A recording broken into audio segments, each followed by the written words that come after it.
कांता बहन की दो बहुएं थीं, बड़ी कल्पना और छोटी प्रिया। कल्पना का जैसा नाम वैसा ही काम। सारा दिन कल्पनाओं में रहती, ना कोई काम करती ना कोई धाम।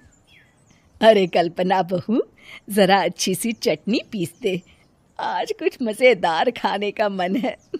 पेट में जलन हो जाएगी माँ जी बुढ़ापे में, और वैसे भी मेरा काम करने का वक्त शाम का है, अब प्रिया को ही बोल दो। इतना कहकर कल्पना वहां से चली जाती है। कांता कल्पना के ऐसे रवैये से काफी परेशान रहती हैं। मैं बना देती हूँ माँ चटनी, ऐसा बोलकर प्रिया माँ को चटनी बनाकर प्लेट में खाने को देती है कि तभी वहां कल्पना आ जाती है। अरे वाह चटनी, जरा चक्कर तो देखूं, बड़े दिन हो गए। अरे नहीं बहू, तू तो रहने ही दे चटनी खाना, पेट में जलन हो जाएगी।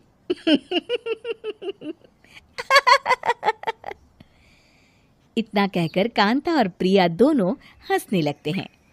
कल्पना सारा दिन या तो मोबाइल में यूट्यूब देखती या फिर सोती रहती। उसका कमरा भी बिखरा और गंदा रहता। एक दिन कल्पना का पति अशोक उससे कहता है, अरे कल्पना, जानवर भी उस जगह को साफ कर लेता है जहां वो बैठता है, तुम तो इंसान हो, कैसे इतने गंदे कमरे में रह लेती हो? देखो सारा सामान यहाँ वहां बिखरा पड़ा है। ज्यादा अपनी माँ का बोल ना बोलो। हाँ, कमरा तुम्हारा भी तो है, गंदा लग रहा है तो साफ कर लो। पता नहीं तुम्हारे साथ मैं कैसे जिंदगी बिताऊंगा। इतना कहकर अशोक वहां से चला जाता है। कल्पना बस खाना खाने कमरे से बाहर आती और फिर से कमरे में चली जाती। इससे कांता बहन काफी परेशान रहती। एक दिन प्रिया कांता से कहती है, माँ, मैं सारा दिन काम करके थक जाती हूँ, आप कल्पना दीदी से कहिए ना कि सुबह और शाम का काम बांट ले। मैं तो अब सिर्फ एक वक्त का ही काम करूँगी। हाँ। अरे तू वो भी ना करना, एक बहू तो काम चोर थी ही, दूसरी भी आ गई काम ना करने के बहाने लेकर। तभी वहां प्रिया का पति रमेश आ जाता है।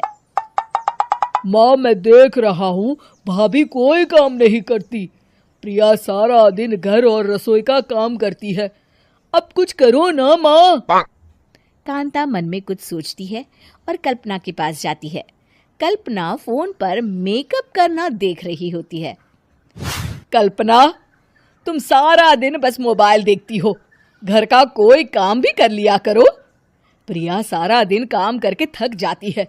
आज से मैंने फैसला किया है, एक वक्त का काम तुम करोगी,